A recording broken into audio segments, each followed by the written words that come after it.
terseleksi dengan baik yang masuk ke Gedung Bundaran. Tapi ini tentunya tidak lepas dari sifat pekerjaan kita. Yang namanya kita dalam penegakan hukum, tentunya kendali terhadap teman-teman yang bekerja di penyidikan, di penuntutan, baik di eksekusi, itu pasti juga harus lebih kuat. Dari bandit mau jadi malaikat, nggak bisa bang. Saya Bukan bandit jadi malaikat, paling tidak nyicil nebus, dibayar ke bajingannya itu, gitu loh. Ya kita juga bekas preman. Kita baru ngomong 400 miliar bang, 74 kilo emas. Kita belum ngomong berapa yang di perusahaan cangkangnya dia. Bagaimana kita ikut memulihkan itu, disikat semua yang dalam semua jaringannya Febri. Kalau perlu teman-temannya disikat. Moral seperti Bang Panda sudah bilang tadi. It's all wrong, nggak ada yang benar ini sama sekali. Jadi dan itu tidak memberikan efek jerah. Sadar diri komunikasinya, nggak bisa bang. Semua udah dari perspektif kepentingan masing-masing. Prabowo harus potong satu generasi kohort kekuasaan, ganti semua. KPK ayam sayur kok. Kalau nggak ayam sayur dari hari pertama dia ambil alih. Munisinya juga ayam sayur kan gitu. Nggak ada tindakan. Ini bukan koap. Jokowi presiden ngomong kepada Nababan, Prabowo ngomong kepada Nababan. No, peristiwa ini peristiwa yang harus betul-betul hati-hati. Jangan kena karmanya. Jangan jadi kualat gitu. Bangsa ini hancur-hancuran. Kalau sudah sampai ke Nepal segala macam. Apakah yang lain ini lalu berhenti karena Feby ketangkep? Enggak, Pak. Malah bekerja lebih cermat supaya nggak ketangkep. Saya mau perang, kita udah tahu kok musuhnya ini siapa. Saya dipilih, saya dilantik oleh rakyat Indonesia. Saya akan mati untuk rakyat Indonesia. Apa yang kita cari di dunia ini? Sebagai manusia mati, kita tinggalkan nama. Lebih baik kita nanti dipanggil Tuhan, membela kebenaran, membela rakyat, menyelamatkan masa depan bangsa kita. Kita mulia, kita terhormat. Nah buat Prabowo sendiri, saya nggak bisa bayangkan secara kejiwaan dia. Yang paling dia percayai, yang paling dia banggakan, koruptor. Sekarang Febri koruptor. Ini bukan tamparan sama Prabowo. Sekarang lawyernya ini mau bikin pra-peradilan. Itu kembali ke Febrinya. Ada nggak pikiran dia, oh ini kesempatan emas buat dia? Atau memang dia bangsat?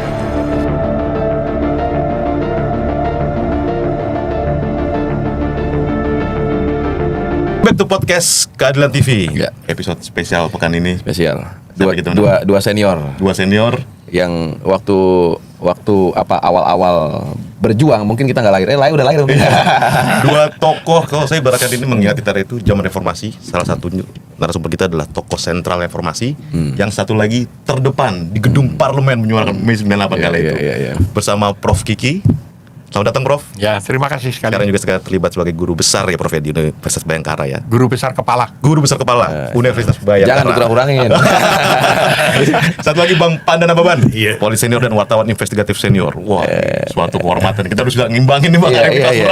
Saya wartawan juga loh. 25 tahun saya wartawan. Terima kasih Bang Panda dan Prof. Tema kita episode kali ini sebenarnya menyoroti apa yang menjadi polemik.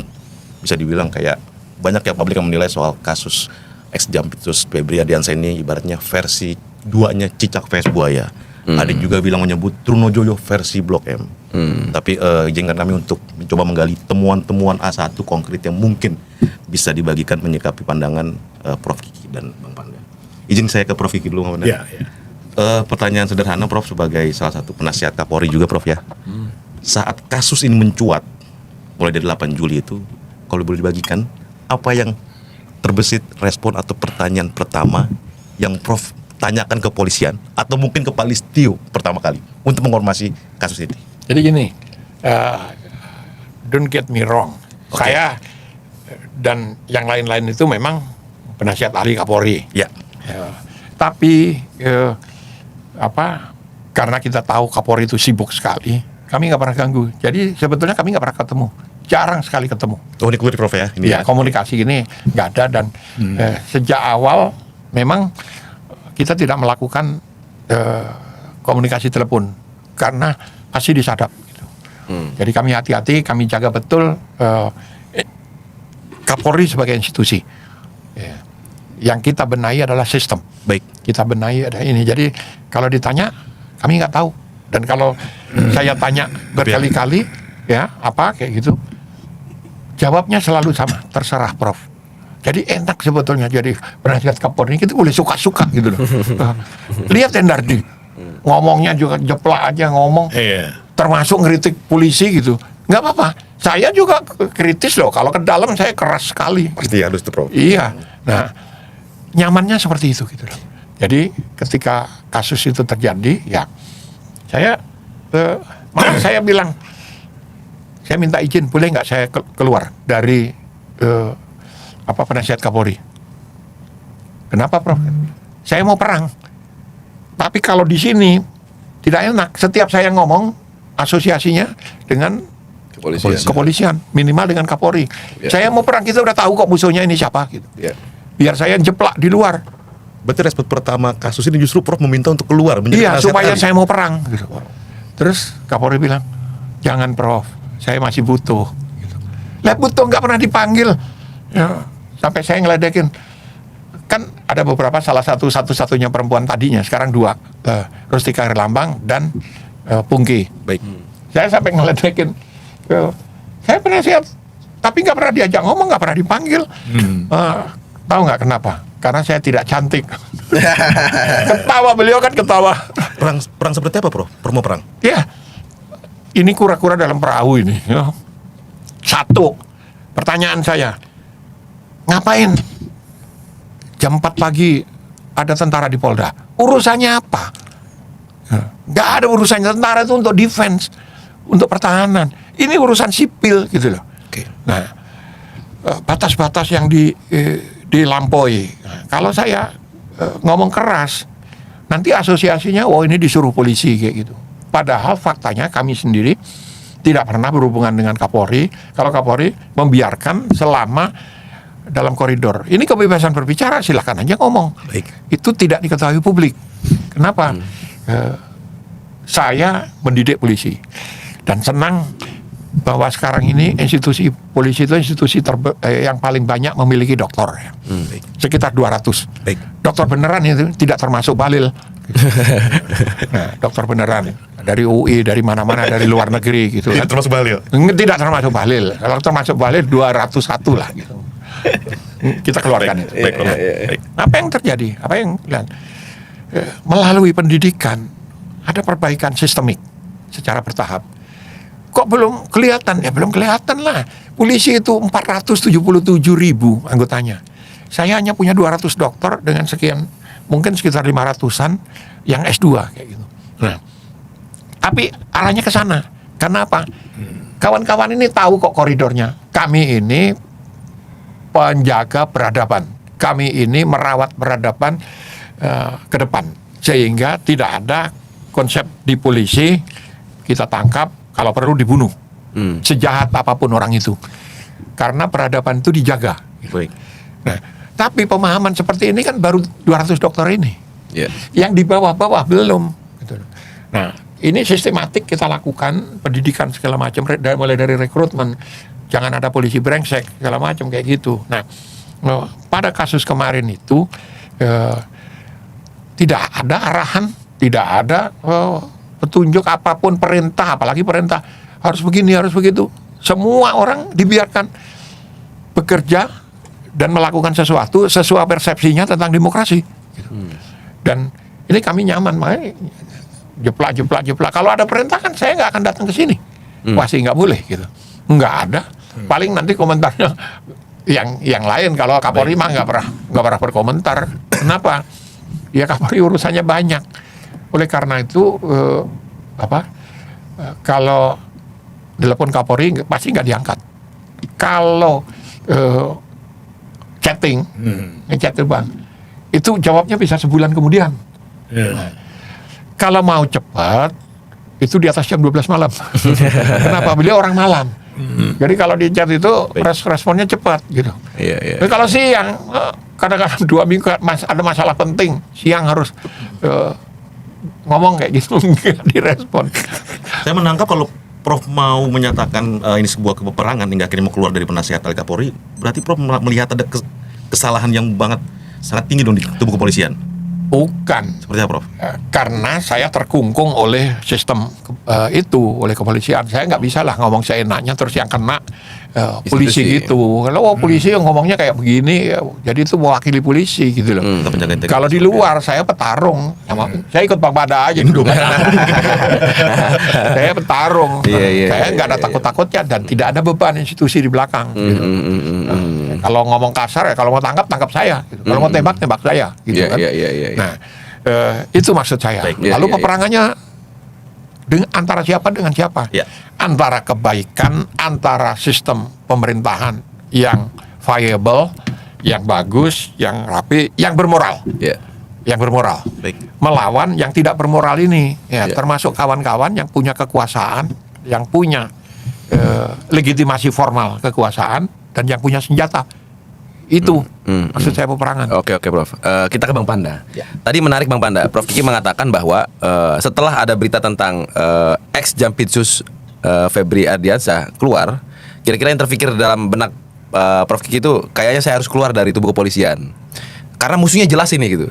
Ya. Karena musuhnya jelas itu. Ya. Musuhnya udah bukan lagi bayang-bayang atau apa londo ireng atau apa istilah-istilah gitu ya. Menurut Bang Panda gimana Bang? Dalam konteks kejaksaan ini, emang musuhnya jelas Bang ya? Saya melihat ya, ini kesempatan, saya lihat kesempatan terakhir. Kalau mau pilih gitu loh. Sampai sejauh mana tadi disinggung Prof Kiki masalah moral, ya kan? Pertanyaan pertama, ada rasa malu nggak sama Kapolri dengan Febri ini? Febri. Oh Febri. Ada rasa malu nggak dia? Atau dipermalukan nggak dia dengan peristiwa ini? Gitu loh. Oh, Itu buat aku satu tanda tanya. Nah kemudian juga sejauh mana integritas di institusi kepolisian menanggapi kasus ini? Baik. Aku lihat lengah, sembarangan, matilah itu penjaga rumah itu. Iya. Itu refleksi daripada bahwa ini ceroboh. Integritas ada Bang, tapi takut. Iya, pokoknya apapun namanya itu udah tercermin gitu loh. Nah kemudian buat siapa sendiri, Febri, buat Febri sendiri, dia ayam sayur, pengkhianat, bajingan, atau memang bangsat? Indikasinya dia buka dong sekarang. Memang aku udah salah, permainan itu begini, emas itu begini, US dollar itu begini, ini begini. Ada nggak karakter itu sama dia? Gitu loh. Itu kita lihat. Sekarang masih proses pra-peradilan. Lo dengar dulu, Bagaimana? apalagi pra-peradilan. Mengajukan pra-peradilan aja dia udah konyol. Nilainya udah jatuh di mataku. Gak ada harga. Tapi dia kan menggunakan hak Lo warga bukan, negara, Bang. itulah alasan. Ini kembali ke karakter dia.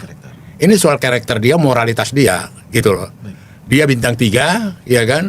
Punya kepercayaan begitu besar. Dianggap berprestasi dahsyat. Kemudian kualifikasinya disenangi Prabowo. Dan dikagumi dan diapakan. Ada nggak dia ciri-cirinya? 2 hari 3 hari yang lalu masih ada acara dibikin Kapolri mengenai Hugeng. ya. Hugeng Award, ya kan? Iya, baik. Aku cuplik aja sederhana Hugeng. Hadiah-hadiah ke dia di Medan, di tempatku. Medan itu Polonia itu mentengnya Medan. Baik. Ya, menteng Medan. Dia tinggal di Samanhudi. Dia buang keluar itu kulkas, radio apa segala macam, dia buang keluar semua elektronik, dia buang keluar. Pemberian. Dibuang fisik. Aku masih SMA kelas 1. Keliling dari depan rumah dia liatin. Malah kita komplotan bagaimana mau ngangkut itu. Waktu itu. Loh ini true story. Lumayan buat kita. Iya, dalam bukuku udah aku gambarkan itu. Baik. Ya, itu seorang Hugeng yang punya karakter. Contoh nyata kala itu. Iya, kayaknya nyata. Mana itu sekarang? Begitu dia dilantik jadi Kapolri, dia pulang ke rumah, dia lihat ada sound system box, dikasih hadiah ke dia. Di rumah Hugeng kali. Tahu apa yang terjadi? Diambil kertas Hugeng pribadi, Hugeng Kapolri. terima kasih. Hugeng Kapolri, ingat sumpahmu. Hugeng pribadi, terakhir dia bilang Hugeng pribadi kalah, aku kembalikan itu. Lo itu konkret. Integrity. Ini enggak, mentalnya ada enggak ya begitu? Aku sampai kaget tuh dari temanku kombes, udah jadi brigjen dia sekarang. Waduh, Bang Panda nganjurin niru Hugeng, kita jadi polisi miskin dong gitu ya. Dia bilang gitu. Ini the rising star-nya di polisi nih. Bakal jadi apa ini? Brigjen Majen. Dia ngomong ke aku, jangan lagi lah Hugeng dia kampanyekan. Itu sama dengan minta polisi miskin gitu. Dia terjemahkan ke situ. Brigjen itu, Bang. Brigjen. Jadi ketika abang sering ngomong tentang kepolisian Hugeng, justru dapat respon dari satu orang lah gitu ya minimal. Iya. Nah kembali lagi ke tadi Kasus soal Febri. moralitas apa ini. Sekarang lawyernya ini mau bikin pra peradilan, dianya apa? Itu kembali ke Febrinya. Di sini kita lihat ada jantan Febri lawyer apa Febri? Febri Jampitsus. Febri Picus. Dua-duanya Febri. Iya. Jadi jangan kasih anak namanya Febri. Febri Picus. Ya. Abang menuntut supaya lebih jantan lagi. Iya. Ex Jampitsus Febri. Dia nggak ada nggak pikiran dia bahwa ini kesempatan emas buat dia, atau memang dia bangsat? Kesempatan emas untuk membongkar semuanya. Iya, membongkar. Keras Ini saya ternyata. bongkar, ya bongkar. Ini memang aku udah salah. Mas itu dari sini. Ada dulu Jiwasraya nyogok aku begini. Perkaranya nggak aku terusin lagi. Dan untuk itu dapat duit aku dari situ. Maka itu bisa dapat bermiliar-miliar triliun. Iya kan? Bencok gua ada peras. Surya Dharma udah gua peras. Perkaranya bisa kulur-ulur. Perkaranya bisa panjang-panjangin. Itulah yang saya pamer sama presiden. Sitaan-sitaan itu. Ada nggak dia?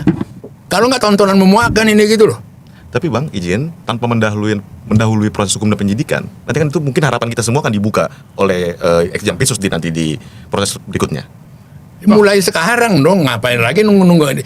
Dia menentukan dia punya karakter yang kita harapkan membawa era baru dengan korban dia. Ada nggak itu? Merah putih atau enggak di barang kan? Ada nggak itu? Iya. Kalau nggak tontonan rutin biasa ini. Iya. Ini Jampitsus, ketua DPR juga ada. Di sidang dia apa dia udah tidak kurang tonton. Nah, buat Prabowo sendiri, saya nggak bisa bayangkan secara kejiwaan dia. Yang paling dia percayai si apa itu BGN itu. Dadan. Yang paling dia percayai, yang paling dia banggakan koruptor. Sekarang Febri koruptor. Ini bukan tamparan sama Prabowo. Bukannya penghinaan sama dia. Gak ada harga kau. Ada nggak tidak menjadi segan korupsi karena faktor pribadi Kelihatan, ya. presiden? Wah, jangan dong presidennya tersinggung nanti presiden. Wah, kau gila kau, berani banget. Ada nggak cerita itu? Ini menarik ini. Prof Vicky setuju sama pandangan Bang Panda? Iya, sangat setuju. Kenapa? Tapi kita berharap dari bandit mau jadi malaikat, nggak bisa Bang. Jadi saya sudah Bukan bandit jadi malaikat, paling tidak nyicil the bos. Dibayar ke bajingannya itu, gitu loh. Ya kita kan juga bekas preman. ada kita bayar gitu, kita cicil. Eksklusif gue petarung nih. Lo kita cicil gitu loh. Pertanyaan dasar Bang Prof Kiki, siapa bandit, siapa malaikat? Siapa yang mau jadi bandit, malaikat itu siapa? Tadi yang- Prof Kiki? ini kan FA udah tadi. ketahuan satu nih kan. Nah, terus anak buahnya aja namanya Don Rito Corleone. Iya. Jadi pakai nama Don. Don itu bajingannya Amerika gitu. Lah, apa ke atas atau tidak? Ini pertanyaannya. Kita baru ngomong 400 miliar Bang. Iya. Ngomong 74 kilo emas. Kita belum ngomong berapa yang di perusahaan cangkangnya dia. Iya. Terus yang sudah dia pindahkan sebelumnya itu mau cash dibawa. Laporan sementara kan bahwa kenapa si Trimo itu Karungganya itu dibunuh, karena dia tahu ketika ini barang sebelum digerebek itu sudah sering barang itu diangkutin ke tempat lain. Iya. Itu triliun Bang. Yang perusahaan cangkang itu yang paling kecil aja dapat suntikan terakhir itu 1,5 triliun. Terus dari 16 baru satu tuh yang ketahuan. Dari 16 perusahaan itu. Ada 15 perusahaan lagi yang kita nggak tahu duitnya tuh kemana gitu. Ya, ini aku melihat dari angle tersendiri buat Febri, Pitsus, buat yang koruptor-koruptor yang dekat dengan Prabowo, ini kesempatan mereka berbuat sesuatu. Mungkin terlampau idealis, mungkin berilusi, tapi si Febri mau nggak dia? Ada secercah nggak keberanian dia? Atau memang ayam sayur? Nggak terlalu utopis kita bicarakan ini Bang ya. Hah? Nggak terlalu mimpi. Abang belum pernah punya 5 triliun kan? Apa ya? Abang belum pernah kan? Ya jadi kalau ayam sayur memang ayam sayur. Tunggu. Kalau kita ngomong moralitas ya. Itu tunggu dulu soal kau nilai itu tadi. Aku punya filosofi itu dari orang tuaku. Baik. Maka sampai detik ini dekat aku dengan Jokowi, perak di belah itu juga pernah. Aku nikmati dari Jokowi. Udah paling dekat aku dengan dia. Apa Gak ada. filosofinya Bang? Ajaran orang tua, Panda kau van Hees et Recht, kau dari rumah orang kaya. Kau bilang kau naik tampo mas ke Jakarta, di dek lagi, morally, mentally. Dia tanamkan kita. Jadi kalau aku ketemu orang-orang kaya, aku nggak sombong juga. Gue lebih kaya dari dia gitu. Tapi itu kan standar abang, nggak bisa ditaruh benchmarkingnya Betul, ke dia cuma mereka. dalam menghadapi Oh kita ini dia. emang bandit dari lahir kok gimana? Iya betul. jadi maksud Prof terlalu hipokrit kita membicarakan soal morality di kasus ini. Iya, kita bisa ngomong nggak sih tentang kebaikan pada setan gitu. Saya mau tanya, kamu bisa menyadarkan setan supaya jadi baik nggak? Gitu. Ya nggak, setan hantu belau lah. Ini pemirsa kita nonton diskusi ini balik ngenyes, Prof. Gimana lagi sekarang bukti? begini, kejaksaan berapa seluruh Indonesia? Berapa banyak? Banyak. Ini satu puncaknya dipotong lehernya. Iya. Baru setengah kepotong, belum mati dia. Iya. Tukang pukul presiden loh ini, Prof. Hah? Tukang pukul presiden loh ini. Orang yang paling ditakuti setelah ini ya. Kira-kira Iya, seperti itu. iya. Iya. Jampitsus ini kan kata Prof kan. Malakin tinggal merem aja duit datang. Iya. Prof. Oke. Tapi ini kan ada ribuan orang kejaksaan yang Iya, iya, terimbas rasa malu itu, Iya Bang. betul ya. Saya bisa bermimpi kalau itu, bahwa kita marah nih sebagai orang kejaksaan. Baik. Bagaimana kita ikut membolehkan itu, disikat semua yang salah, semua jaringannya Febri sikat sendiri, sikat semua. Kalau perlu teman-temannya disikat. Karena ini orang udah sampah ini. Iya. Iya. Iya. Kan saya selalu bilang, sarjana hukum itu, ini kan semua sarjana hukum, Bang. Iya, iya, iya. Sarjana hukum itu yang pinter jadi lawyer, yang bodoh jadi jaksa. Nah, cilakanya yang paling bodoh jadi hakim, Bang. Iya. Jadi ini pengajuan pra peradilan ini, saya mau buktikan tesis saya ini. Oke, Prof. Ya. Bapak. Iya, nanti kalau hakim meloloskan dia sekecil apapun lolosnya kayak gitu, ya terbukti asumsi saya bahwa yang pinter itu jadi pengacara sekelas Hotman. Nah, yang bodoh jadi jaksa. Kenapa bodoh? Dan dia ketangkep kok. Kalau dia pinter kan nggak ketangkep. Gitu. Nah, Logik, Prof. Logik. yang paling bodoh jadi hakim gitu. Kita lihat hakim belum terbukti ini, nanti seperti apa hasil pra peradilan ini gitu.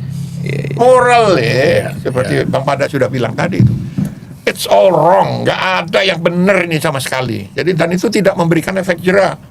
Mengapa? Yang lain bilang, wah kita jadi takut nih korupsi. Bohong. Yang lain itu kita harus lebih hati-hati nih kalau korupsi. Kita cari cara-cara yang lebih canggih supaya nggak ketangkep.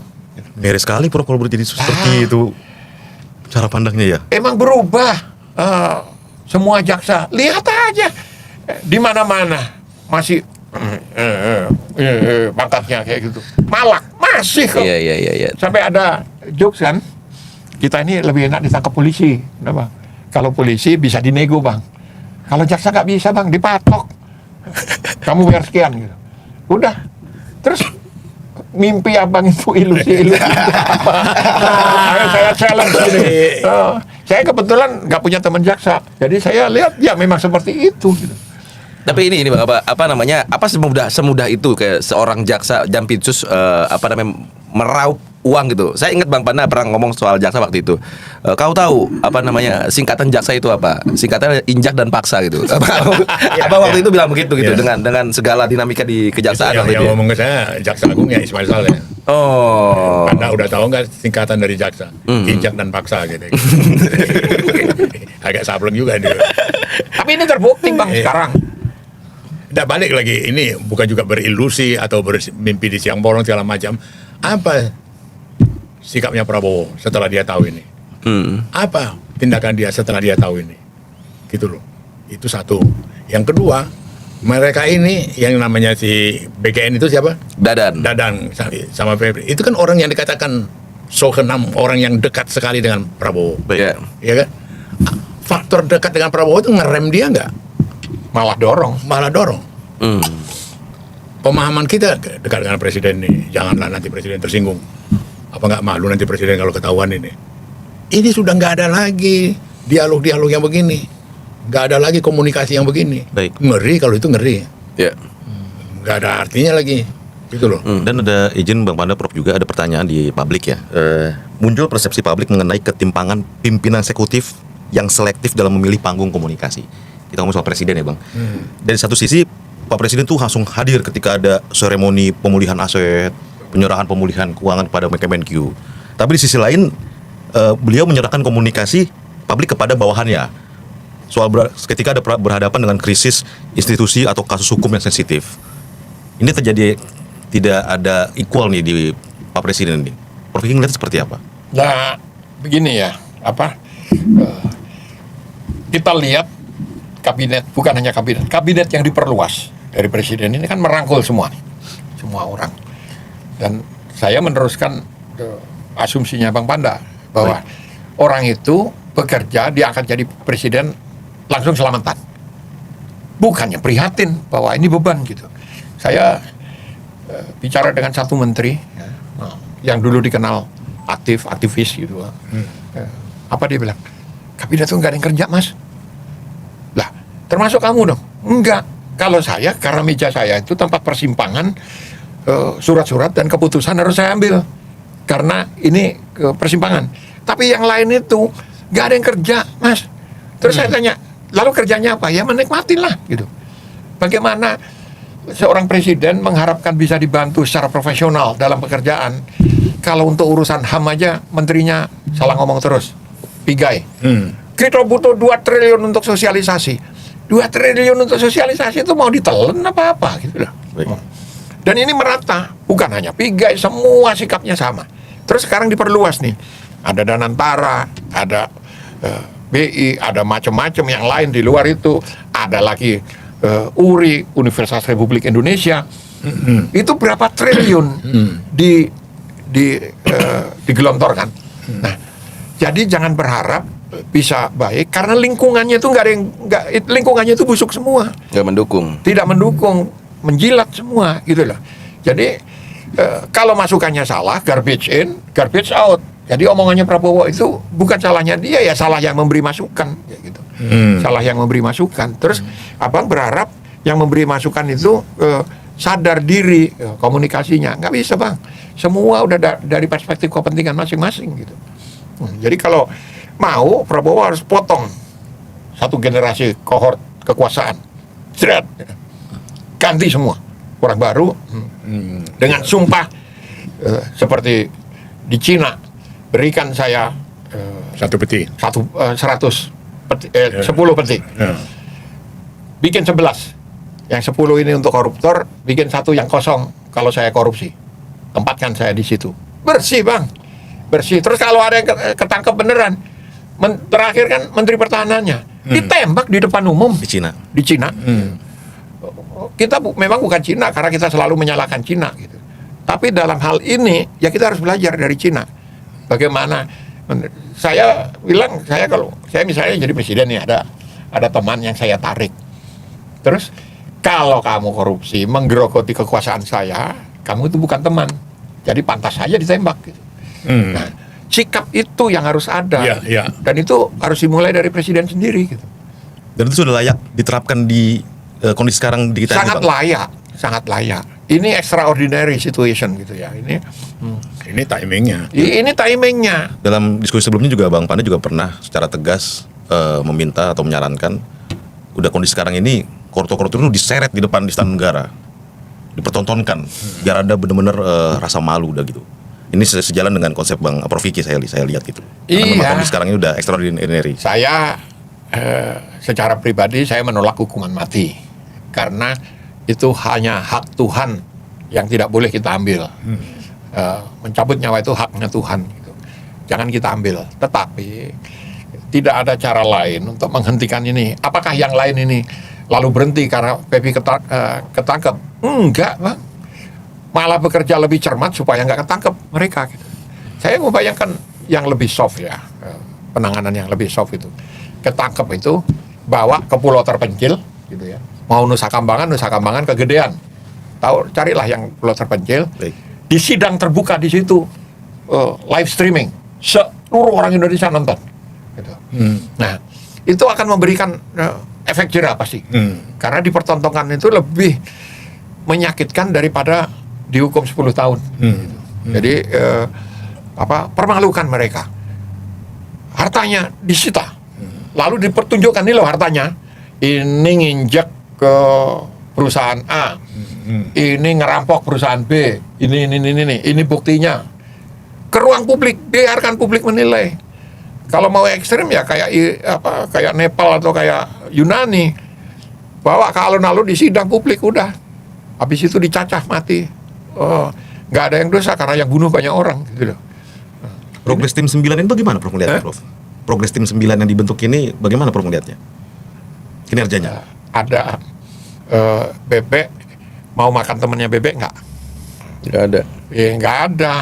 Jeruk makan jeruk. Jeruk makan jeruk. Jeruk nggak bisa makan jeruk. Bebek yang bisa makan temennya aja nggak mau makan temennya. Gitu. Jadi hopeless. Ini juga posisi kunci. Prabowo sikapnya menghadapi dua kasus besar ini apa? Febri sama si BKN itu. Apa? Suasana kebatinan dia apa? Prabowo. Biarin lewat, apa begitu aja tersinggung. Dia merasa harga dirinya sebagai presiden kan ada nilai. Ini menentukan dia punya ini dihargai, dihormati dia apa tidak, gitu loh. Masalahnya kalau dia tahu, Bang, ini kan masalahnya belum tentu dia tahu karena semua masukan dari lingkaran sekitarnya. Oke, sekarang udah terbuka. Sekarang sudah terungkap ini ya. Ini kan kita akan nanti disibukkan dengan pra peradilan, diapakan dengan polemik ini segala macam. Kita mau ke intinya, gitu loh. Apa presiden punya ini? Apa tindakan yang dia lakukan, gitu Iya. loh. Ada momentum di mana Pak Prabowo tuh sambutan dan mengatakan nanti akan ada perang bintang, perang jenderal gitu, dan saya akan jadi wasitnya, Bang, bahasa Pak Prabowo itu, Bang. Apa yang Abang tangkap dari itu? Kan kalau ya dia membiarkan. Bukan aku takabur ya atau gegabah. Capek lah kalau kau analisa omongan dia. Apa tindakan dia? Itu aja. Iya. Kalau omongan itu bisa mencela-mencela. Iya. Ya, apa pula kita analisa itu? Apa tindakan dia? Presiden kita ada Sandi Yuda loh nih Bang. Apa? Jangan sampai kita lupa juga masyarakat. Mantan Dajen Kopassus, Sandi Yudanya itu harus kuat untuk kalau konteks tindakan ya Bang. Konkret. Mereka sendiri udah lupa itu Sandi Yuda. ini yang paling Paling ngeri. Iya. Iya, benar. Bang. Saya mau narik sedikit ke belakang. Ini kan suatu kehormatan Prof. Kiki dan Bang Man ini adalah tokoh-tokoh senior dan tokoh-tokoh sentral di masa Saya belum senior lah. reformasi maksudnya. Saya belum senior. Di masa reformasi. Umur saya berhenti 40. Waktu sejak umur 40 umur saya berhenti. Baik. Tapi kan Prof juga termasuk tokoh sentral formasi. Kalau Bang Pada kata 37 kan berapa? Gimana sih ngelihat progres aparat penegakan hukum kita ini, Prof. Kiki ini? Masih ada nggak sih semangat reformasi itu sebenarnya? Atau gini Prof, ada tambahan lah. Iya. Lahirnya KPK ini kan karena tidak percaya terhadap jaksa dan kepolisian. Iya. Kira-kira waktu itu tuh Iya. sampai akhir reformasi Ya, memang itu. lahirnya KPK gitu kan. Iya. Sampai hari ini KPK masih ada, Prof. Apakah istilah kayak berarti memang kita masih nggak percaya sama kepolisian dan kejaksaan itu menjadi tetap relevan gitu? Atau bagaimana? Nanti Bang Panda sama Prof nih. Nah, kalau saya pakai bahasanya Bang Panda aja. KPK ayam sayur kok. Kalau nggak ayam sayur dari hari pertama dia ambil alih. Cek itu. Dia punya kewenangan Betul. konstitusional luar Bukan biasa. karena kepolisian yang memang pengen ngasih kejaksaan, Prof. Polisinya juga ayam sayur kan gitu. Dikasih aja gitu. Karena yang dihadapi itu bajunya warnanya beda gitu. Saya yang terus terang khawatir, Baik. bukan dramatisasi nih. Jangan dipermainkan rasa kepercayaan rakyat. Sekarang itu bekas ketua KPK itu 3 tahun berkas perkara ditahan. Siapa? Firly. Bahuri. Dipermainkan, gak peduli. Itu yang begitu-begitu tuh bikin api dalam sekam, gitu loh. Ini juga jangan main-main ini dengan persidangan si Febri ini. Hati-hati. Saya bukan mau dramatisasi revolusi. Rasa tidak percaya gitu. Sama dengan si Safri Samsudin. Ini ada pemerintahan Marwali, pemerintah. Negara dalam negara. Tak berfungsi lebih cukup, tak berfungsi. Tak tahu apa ceritanya, nol. Semudah itu gitu loh, hati-hati. Safri Samsudin hati-hati bicara. Ingat gegap gempita di seluruh televisi. Iya. Ada pemerintahan. Imip Morwali. Setelah itu nggak ada apa-apa. Iya, nggak ada. Dan dia nggak ada rasa tanggung jawab kepada rakyat. Gue udah tipu kau, nggak ada benar sebenarnya. Dipermainkan itu. Itu kulihat fenomena yang baru dari rezim ini. Segila-gilanya dulu zaman Soeharto nggak sampai sebegini apanya. Ada dia Harmoko, ada dia Ali Murtopo, ada nggak segila ini. Ini kurasa Soeharto pun kalau tahu pangsan dia nih. Nggak terbayang. Di era medsos sekarang juga ditambah. Iya, nggak terbayang gitu loh. Ada ilmu-ilmu baru, Bang. Ada ilmu-ilmu baru. Wah, ini profesor pun pusing mau ngambil tesis lagi. Iya. Bayangin tuh. Dan tidak merasa risau dan tidak merasa biarin aja. Kemudian jadi adegan-adegan baru lagi, udah. Langgar undang-undang nggak ada masalah. Langgar ini nggak ada masalah. Wariskan. Safri Samsudin itu. Ya, itu yang sering saya kasih tahu juga. Prabowo ngomong ke saya, itu alusista dia menteri kehakiman, menteri pertahanan, itu 200-300%. Waktu aku tanya dia 100, enggak bang, 200-300%. Dari Dari harga yang sebenarnya, Markup ini bang. markup. Di Jadi Kemenhan. markup. Aku tanya Prabowo, udah lapor ke presiden? Sudah. Aku tanya Jokowi, sudah lapor. Apa arahan presiden? Tindak. Sampai detik ini nggak ada tindakan. Nggak ada tindakan. Ini bukan hoak. Jokowi presiden ngomong ke Pandanababan. Prabowo ngomong ke Pandanababan. Nol. Soal gimana? Mau mendidik aku untuk mempercayai? Ini nol. Nggak ada. Yang ngomong ke abang itu sekarang jadi presiden bang. Loh iya, Seperti itu. iya, kok sangat mudah gitu loh. Ini juga nanti Febri Jampitsus ini, enteng aja nanti. Adalah skenario-skenario pra peradilan, adalah ini, terus nanti ada kecelakaan, ada yang mati lagi, ada apa, dibikin adegan-adegan yang apa gitu. Ada yang sakit lagi. Iya, gitu loh. Wah, sekali betul-betul mempermainkan rakyat, hati-hati gitu loh. Prof Kiki setuju dengan analisa Bang Panda ada pesimisme di kelanjutan proses nanti? Ada kesembaran, Iya, ada setuju lah. drama-drama. Bagaimana orang yang sekian lama menikmati kekuasaan dan menikmati uang dari kekuasaan itu. Kita bicara triliun nah. Dan semua yang ribut sumpel aja. Di soto sana, soto sini, di sumpel sana, sumpel sini. Aman aja. Dan dia ngomong, itu kan sekarang ada potongan-potongan video. Baik. Kapan dia ngomong, kita berantas korupsi, dia ini. Habis itu omongan dia setelah ketangkep, dan ini pada banyak pejabat, bukan hanya Jampitsus ini. Gitu. Nah, apa? Terus saya disuruh optimis. Tidak ada track record yang membuat saya optimis. Gitu. Ini kotak Pandora harusnya. Kalau mau kotak Pandora, harusnya terungkap semua jaringan, semua pemerasan, semua hal yang terkait dengan Febri. Ini baru satu orang lah. Kan? Ya. Terus anak buahnya, emang nggak mungkin dia kerja sendiri, karena ada jaringan anak buahnya kan membuat laba-laba, tentakel dari laba-laba ini kan, dari tentakel dari gurita ini kemana-mana gitu. Harus kita potong satu-satu ini. Gitu. Nah, cilakanya polisi kan terkendala situasi psikologis dan bukan psikologis, yaitu digerebeki tentara kok. Sekarang apa-apa tentara. Mau jadi manajer Kopdes itu gitu. Latihan militer ya. Latihan. Ya. Latihan. Sementara di dunia itu nggak ada bang tentara sekarang dilatih mati 5. Iya. Kopdes kemarin mati 5. Iya. Ya. Karena orang sipil. Di dunia ini orang tinggal main TikTok, komputer, war game, perang, tembak sana. Di sana nembak, peluru kendali, peluru ini itu cuman pakai komputer. Sementara kita dilatih, mati, gitu kan?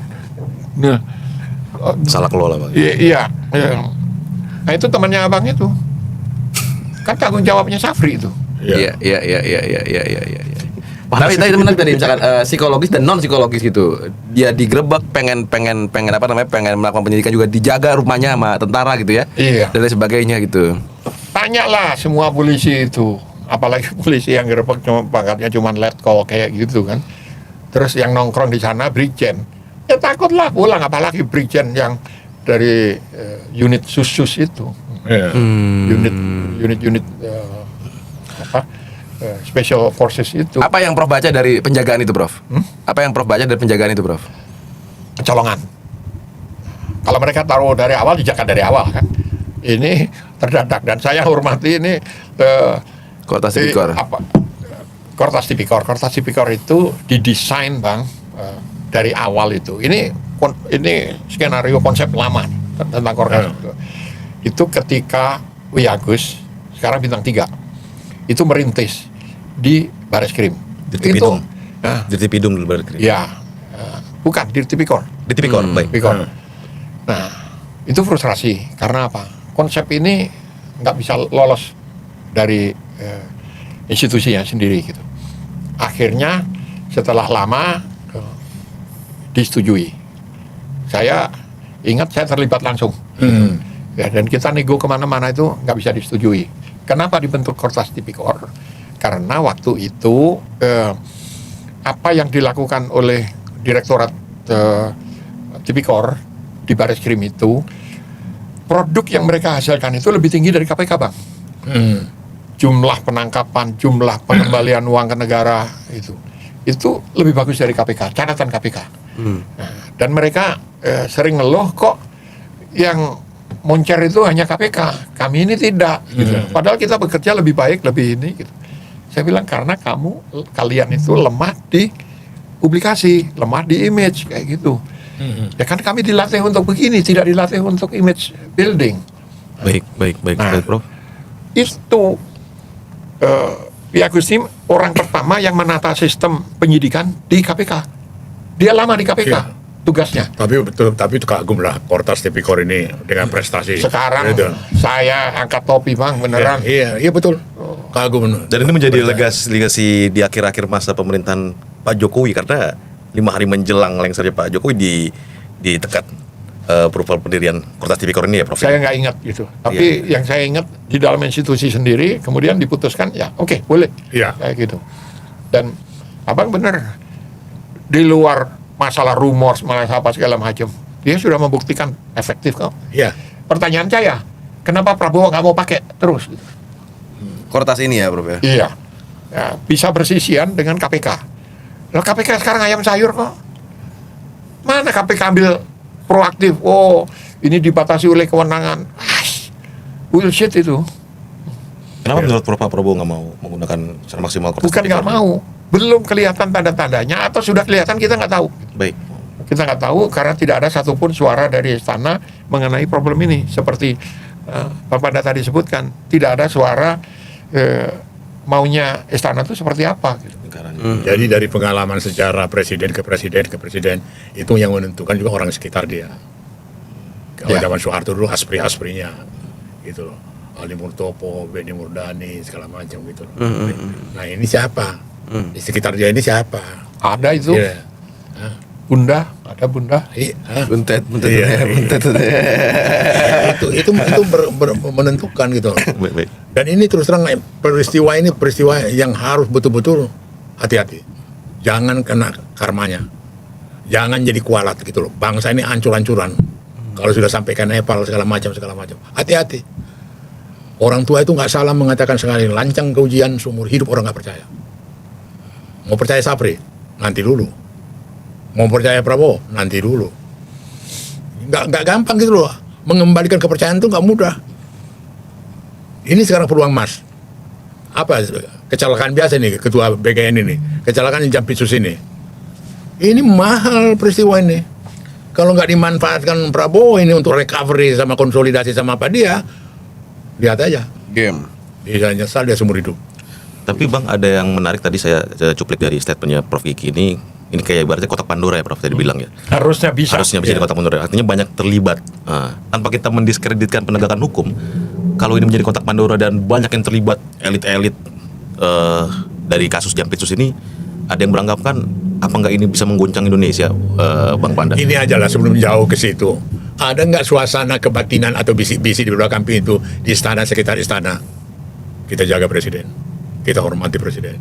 Gila kamu, berani banget ke korupsi. Hati-hati kau. Ada nggak itu? Nggak ada. Atau itu hanya onani? Gitu loh. Baik. Ada nggak? Oh gila kau, hormati dong presiden. Aduh dia Prabowo. Apa dia? Ada nggak suasana itu? Iya. Basic ini Bang ya. Febri itu malah tiap minggu ketemu sama Prabowo. Apalagi kalau mau pamerkan yang miliar-miliar itu. Triliun. Iya, triliun. Tergetar hati dia segan ke Prabowo? Kagak. Dia lakukan juga yang gila. Ya, buat kita itu gila, buat dia biasa. Loh, iya dong. Iya, itu perbedaan. Iya, itu beda. Tergetar hatinya, menjadi ngerem. Kagak. Maka kalau dia pidato tegas-tegas segala macam, diketawain. Maka itu Prabowo juga hati-hati. Kalau bicara, kalau pidato juga hati-hati. Rakyat ini sudah sangat kritis. Gitu loh. Nggak bisa lagi mau dikibul-kibuli, mau dibombongin. Nggak bisa lagi. Gitu loh. Nah kalau ini dianggap enteng, Kalau ini dianggap ini, lihat ke apanya. Iya. Ini terakhir nih Prof dan Abang. Lalu bagaimana kita memaknai merah putih gitu ya Prof ya? Maksudnya gini, kita harus percaya ke siapa gitu Bang? Dalam konteks hukum misalkan, kita sebelumnya ada Zaroff Richard, Mahkamah Agung, yang juga menimbun ada 54 kilo dan 1 triliun uang, hampir 1 triliun uang gitu. Yeah. Hari ini ada Pitsus gitu, orang yang sangat kita banggakan, ya minimal sebulan yang lalu lah gitu, ketika dia memamerkan banyak sekali uang hasil korupsi, rampasan sebagainya, terus Sebelum dimasukin ke berangkasnya dia. sebelum dimasukin ke berangkat dia. Lalu kemudian hari ini kita dikejutkan dengan itu gitu. Kita harus percaya ke siapa gitu. Terus bagaimana kita memaknai Iya. merah putih gitu. Kebijakan rakyat itu kemana lagi Terus di sekarang? saat kita begini Bang, di saat kita lagi komplain lagi terhadap pemerintah kita, kalau kamu nggak mau di Indonesia silahkan keluar negeri saja gitu, Prabowo bilang gitu. Apa merah putih gitu Bang bagi kita Bang? Seharusnya deh. Bagaimana kita memaknai bangsa ini gitu loh. Kalau saya percaya proses ini sekarang itu maka kita kasih warning, jangan permainkan proses itu. Ini bukan dalam kendalinya Prabowo lagi atau orang sekitarnya, gitu loh. Ini satu proses di masyarakat yang tidak bisa didefinisikan, yang tidak bisa diformulasikan. Ya siapa sangka Jampitsus, gitu loh. Bisa the hands of God, gitu loh. Siapa sangka ketua BGN yang paling dipercaya triliun oleh Prabowo? Ya. Siapa lagi nanti? Setelah ini kena siapa lagi? Loh iya. The hands of God. Ini penting buat pemirsa dan rakyat Bang. Proses yang seperti apa Bang? Apa ya? Proses yang seperti apa maksud Bapak Anda? Loh, ini aja betul lah diperlakukan betul-betul. Jangan cerita mati penjaga rumah gitu loh. Ini udah tanda-tanda tidak ditangani serius. Padahal ada lihat kalau ada tentara yang jaga, ada ini apa ini cerita Iya, ini. iya, iya, Dongeng apa ini gitu loh. Drama apa lagi? Iya. Hati-hati kalau mempermainkan itu, udah banyak korban, udah banyak cerita, udah banyak apa peristiwa. Kalau agak enteng sama itu. Prof Kiki bagaimana? Makna merah putih itu Pak? Ini suara yang wise. Iya. Karena kalau kita masih muda, tidak radikal itu tidak punya hati. Seumuran kalian. Iya. Baik Prof. Tapi kalau sudah tua, masih radikal, dia tidak punya otak. Dan saya lihat Bang Pada sudah pakai otak sekarang. Artinya sudah mulai tua. Nah, saya di garis batas itu, saya bermimpi begini Bang, potong satu generasi kekuasaan, bukan generasi kohort umur, Iya. generasi kekuasaan. Siapa yang pernah ikut, potong. Silahkan pergi ke luar negeri kalau mau hidup enak. Iya. Katanya, Prabowo hebat, ditarik, direkrut anak-anak Indonesia yang sekolah di luar negeri. Ya. Silakan, kalau hebat silakan bertarung di luar negeri. Ganti dengan semua wajah baru. Terus rekrutmen terbuka Bang. Ini lagi rame nih soal reshuffle kabinet. Oke. Calonnya presiden, calonnya Prabowo untuk jabatan-jabatan ini itu siapa saja. Bayangkan, silahkan masyarakat memberi masukan kalau orang ini brengsek gitu. Jadi rekrutmen terbuka. Nanti bilang, wah itu saya selalu ketemu tuh tiap weekend di bar itu nongkrong mabok dia kayak gitu. Supaya tidak ada lagi udah jadi menteri ketahuan mabok, balul ladalah itu. Botol-botol. Menteri lah itu. Iya. Ya kalau mau mabok aja, tapi ya di foto-foto dipajang kayak gitu. Iya. Ini kita baru bisa bicara moralitas yang abang obsesikan itu. Dan kita semua setuju kalau persoalannya kayak gitu. Jadi ada keberanian untuk potong satu generasi. Kalau setiap pengusulan nama baru kepala BGN diganti kayak gitu, lemparkan ke publik. Ya. Ada yang kenal wajah ini nggak, orang ini nggak, beri masukan gitu loh. Jadi kalau nanti tetap ada salah, ada kemungkinan salah juga Bang kayak gitu, karena nanti akan ada intrik-intrik supaya orangnya yang masuk gitu. Oke. Ya. Nanti presiden yang akan merasakan sendiri gitu loh. Nah, ini saya anggap potong satu generasi kekuasaan gitu. Ini masih mungkin dilakukan tanpa nembak mati Menhan misalnya gitu. Karena situasi dirasa sudah extraordinary hingga akhirnya langkah ekstrim pun dibutuhkan kira-kira begitu ya Prof. Ini extraordinary situations yang Tapi yang terus yang di samping ini tadi yang paling penting lagi, karakter keteladanan segala macam. Disitulah lahir namanya Ali Sadikin, disitulah Hugeng, disitulah Burhanuddin Lopa. Ya. Orang-orang yang punya karakter ini sekarang di mana? Yang punya karakter, yang punya moral courage yang begitu dahsyat gitu loh. Ya. Atau pertanyaan selanjutnya, masih adakah kira-kira di mana dan masih ada kah kira-kira begitu ya Bang? Masih ada aja, nggak dikasih kesempatan aja. Iya, sama. Itu Kalau aja. saya sama. Setuju, Prof, ya? Gitu. Iya, nggak dikasih kesempatan ada. Yang sableng-sableng juga ada. Ya. Integrity. Tapi dia bukan gengnya, dia bukan ininya. Saya bilang kayak Menteri Keuangan. Ah. Songong gitu. Saya mana? Gimana cara menurunkan? Gampang, gua kasih duit tuh bang, nanti orang pinjem, ekonomi berputar kan, pintar kan gua. Bahasanya dia begitu.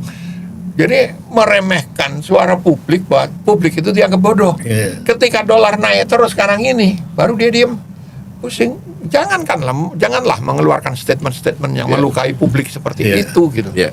Seolah-olah publik itu nggak punya ekonom, seolah-olah publik itu nggak ngerti duit gitu. Ini lari semua lah. Ya. Apa? Coba berapa perusahaan besar yang udah lari ke luar negeri Ya. sekarang? Ya. Ke Vietnam terutama, Ya. ke Thailand, ke Vietnam, Ya. ke negara-negara sekitar. Kenapa? Tidak kondusif suasana. Ekonomi hancur karena setiap minggu keluar kebijakan baru. Ya.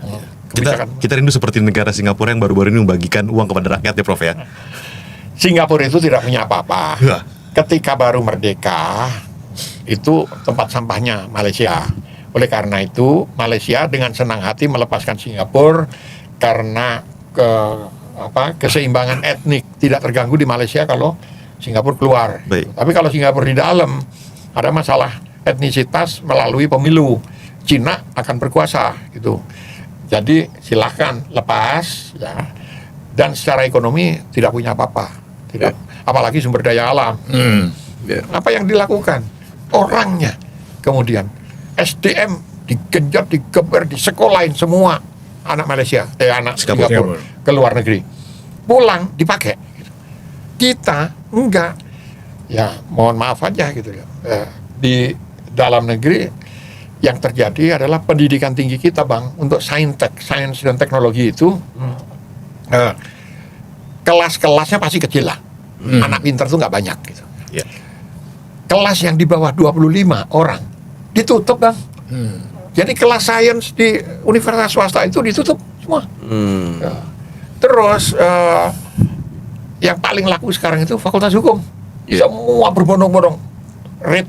Rating tertinggi untuk calon mahasiswa masuk itu fakultas hukum. Karena rujukannya Hotman Paris. Wow, kalau fakultas hukum bisa begitu, bisa ceweknya banyak kayak gitu kan, cantik-cantik semua kayak gitu. Parkirannya mewah. Wih, mobil mewah. Nah, jadi tidak ada yang ke sains dan teknologi. Iya.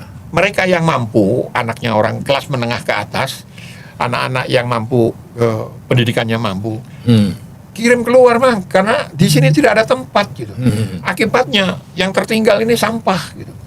Dan ini tidak diperbaiki, malah bikin universitas baru Universitas Republik. yang tujuannya untuk mencetak pemimpin. Ini mohon maaf aja dipimpin oleh jenderal. Kapan jenderal itu kuliah sampai S2, S3 yang bener ya, nggak beli loh ya, nggak beli gitu. Dan mengetahui peta SDM dunia untuk pendidikan kayak gitu. Uang pendidikannya cuma 3 tahun push up, 1 tahun baris berbaris. Lah, orang harusnya tahu diri lah. Kalau diangkat itu menjadi pemimpin, apalagi pemimpin formal di pemerintahan, itu syarat pertamanya adalah pendidikannya harus memadai, Bang. Ya. Ya, pendidikannya dalam bidang itu. Gitu. Kalau tidak, profesi dan pekerjaannya dalam bidang itu. Mungkin pendidikan tidak memenuhi, tapi profesi dan pekerjaannya itu dalam bidang itu. Kalau dua ini tidak terpenuhi, minimal minatnya dalam bidang itu. Minat itu diketahui dari mana? Dari tulisan dan dari omongannya. Ini pendidikan tidak memadai ke Kebidangan, pekerjaan. pekerjaan profesinya tidak mencukupi, tidak memadai, bukan dalam bidang itu, minatnya pun juga tidak ada. Begitu diangkat jadi menteri, syukuran. Ini akan terjadi lagi nih dalam waktu dekat kayak gitu. Nah, tidak ada, kalau abang ngomong tentang karakter itu, bukan hanya pemimpin-pemimpinnya juga. Ini kelas menengah yang harusnya kuat itu siap Jenderal Prabowo gitu.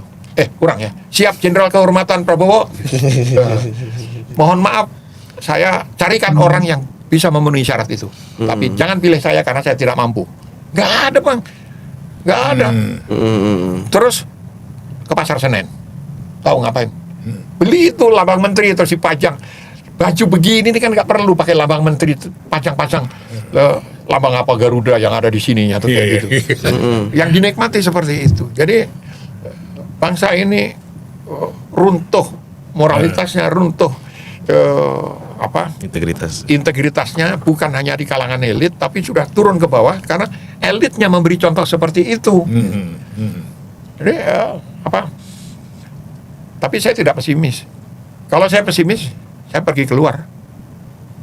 Saya belasan tahun di Amerika, saya ngajar di seluruh dunia. 1 tahun saya di Singapura, keluarga ada rumah di Tokyo, ada itu. Nah, Dan menjadi harapan kita juga yang muda-muda ini, janganlah orang abang dan Prof Vicky sebagai senior ini pesimis. Gimana kita nanti pijakannya? oh enggak pesimis. Enggak, gitu. Kita mulai dengan pesimisme supaya kalian sadar, gitu loh. Tapi pesimis, kalau pesimis, besok pagi saya udah nggak ada di Indonesia, gitu. Ya. Itu aja, Prof. Ya, ya. Nah, saya pengen mati di sini, bertarung di sini. Mari kita bertarung. Gitu. Ya. Sekecil apapun itu. Jadi kalau anak muda yang tidak berani bertarung, sudah apalagi nggak usah bertarung lah, bersikap aja. Tidak berani bersikap, sudahlah ke mana? Ke Yemen aja. Yang kayak gitu dibuangin aja udah. Iya. Oke, makasih Bang Panda. Kalau aku terakhir dari aku, Siap, Bang. itu karakter, moralitas, integritas jangan dipermainkan gitu loh. Jangan dihinakan. Itu loh. Kalau itu nggak ada harga, hancur. Iya. Nggak ada penghormatan terhadap itu. Ini sedih nih dengan peristiwa yang terjadi sama siapa ini. Ini baru bagian kecil dari yang bisa terungkap gitu loh. Lebih spektakuler lagi. Oke, itu aja deh. Iya. Prof Vicky, ada lagi Prof Vicky? Cukup lah. Oke, makasih banyak Bang Panda, makasih banyak Prof Kiki atas waktu dan kesempatan ini, luar biasa. Jangan panggil saya Prof lah. Oke, Bang Kiki. Panggil Kiki aja. Sebenarnya ada pertanyaan terakhir nih, menggelitik nih. Izinkan ya Bang. Iya. Prof Kiki dulu. Prof Kiki ketika nanti, maaf ya, Prof Kiki meninggal, Indonesia itu mau jadi seperti apa sih, Prof? 2045, sebelum 2045 saya meninggal, Indonesia sudah penuh emas, kata Presiden. Kalau kata saya, ya nggak bergerak jauh dari situasi sekarang.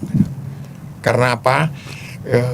Ketidakmampuan menghadapi situasi itu melahirkan eskapisme. Jadi orang tidak menghadapi, berusaha mendobrak, tapi lari. Eskapisme kemana? Agama. Itu yang mengkhawatirkan. Kenapa? Kita butuh masuk surga, ya. Gitu. Siapa yang masuk surga? Ya nggak tahu. Tuhannya Bang Panda sama Tuhan saya kan beda. Nggak tahu kita. Apakah saya meyakini saya masuk surga gitu. Kamu berdua masuk neraka gitu kan. Apa itu akan terjadi? Kita nggak tahu. Nah, artinya situasi real yang kita hadapi adalah di dunia. Ya. Dunia bergerak begitu cepat dan kita banyak yang lari ke agama. Mau contoh nih, anak-anak cari sekolah sekarang nilai matematikanya 100, nilai IPA-nya 90 kayak gitu. Masih sulit cari sekolah. Ya. Tapi kalau hafiz Al-Quran dijamin dapat sekolah. Ya. Itu perlu. Tapi apakah semua anak Indonesia hafiz? Harus hafiz. Nah, dan ini kita mengalami kemunduran khususnya di dunia saintek ini. Di dunia saintek. Akibatnya apa? Sisa-sisa remah-remah SDM yang tertinggal yang masih menekuni saintek. Nilai di luar negeri, di luar kalau karena saya Muslim di luar negeri masih bisa sholat dengan baik, dengan ini. Di Jepang itu di mana-mana sholat, kecuali di Amerika karena Amerika tidak boleh sholat atau keagamaan apapun di ruang publik. Universitas negeri itu bangunan-bangunannya premisian itu tidak boleh dibuat upacara keagamaan, sembahyang Kristen, sembahyang Islam nggak boleh. Ya. Di beberapa negara termasuk Jepang masih dilakukan. Itu yang akan kita hadapi nanti. Jadi mudah-mudahan ini memberikan kesadaran khususnya bagi teman-teman yang menekuni keahlian agama kayak gitu, bahwa kita tidak cukup hanya ngurusi akhirat gitu. Urusi dunia lah, apalagi dunia yang semerawut sekarang. Saya mau tanya nih abang kan tadi soal moralitas, soal ini. kita ini jumlah masjidnya paling banyak di dunia, kalah sama Cina. Nah, terus jumlah hajinya paling banyak, termasuk saya, tapi saya hajingan. Mana hasilnya? Gitu. Moralitas pemimpin yang dididik dengan cara seperti itu nggak ada kok. Bahwa korupsi itu seolah-olah bebas nilai. Korupsi itu tidak membawa muatan moral di dalamnya gitu. Ya. Nah, saya masih optimis, tapi masih optimis ya. Masih optimis ya. Mudah-mudahan masih hidup masih cukup lama ya Bang ya. Ya, Kita masih amin, amin, melihat amin, perubahan amin, amin. yang secercah perubahan yang sedikit baik apapun. Ya. Ini sudah baik. Terima kasih. Sekali lagi terima kasih Prof Kiki. Terima kasih Bang Panda, luar biasa diskusi mendalam dan daging semua bersama para senior. Terakhir, salam persatuan Indonesia. Merdeka. Merdeka. Merdeka.